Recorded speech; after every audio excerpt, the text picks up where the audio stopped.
মাননীয় স্বাস্থ্যমন্ত্রী এই পাহাড়ি অঞ্চলের যেন একটি হাসপাতাল নির্মিত হয়। তবে আমি ওনাকে ওয়াদা করতেছি, এখানে অনেক নৃগোষ্ঠীর মানুষ বাস করে, সেই মানুষগুলির জনসেবার স্বার্থে ওনাকে 20 শয্যা বিশিষ্ট একটা হাসপাতাল এই অর্থ বছরের ভিতরে করে দেওয়ার চেষ্টা করবো এবং করে দেবো ইনশাআল্লাহ। আমার নির্বাচনী এলাকার জনগণ আজকে যেন জানতে পারে, শুনতে পারে মাননীয় স্বাস্থ্যমন্ত্রী এই পাহাড়ি অঞ্চলের মানুষকে স্বাস্থ্য সেবা দেওয়ার জন্য ওই পাহাড়ি অঞ্চলে 31 শয্যা বিশিষ্ট একটি হাসপাতাল হলেও যেন একটি হাসপাতাল নির্মিত হয়।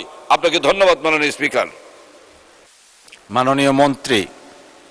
Sir, in such a convincing manner মাননীয় সংসদ সদস্য ওনার পাহাড়ি অঞ্চলের বাঁশতল এলাকার মানুষের কথা বলেছেন।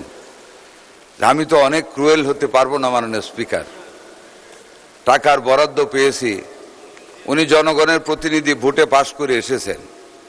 সেই বিচ্ছিন্ন পাহাড়ি অঞ্চলের মানুষের জন্য বাঁশতল এলাকায় একটি 50 শয্যা বিশিষ্ট স্বাস্থ্য সেবা কেন্দ্রের কথা বলেছেন। মাননীয় স্পিকার, আমি 50 শয্যার কথা বলবো না, তবে আমি ওনাকে ওয়াদা করতেছি, শুধু সেই পাহাড়ি অঞ্চল এলাকা বলে যেখানে অনেক নৃগোষ্ঠীর মানুষ বাস করে, সেই মানুষগুলির জনসেবার স্বার্থে ওনাকে 20 শয্যা বিশিষ্ট একটা হাসপাতাল এই অর্থ বছরের ভিতরে করে দেওয়ার চেষ্টা করবো এবং করে দেবো ইনশাআল্লাহ। ধন্যবাদ মাননীয় স্পিকার আপনাকে।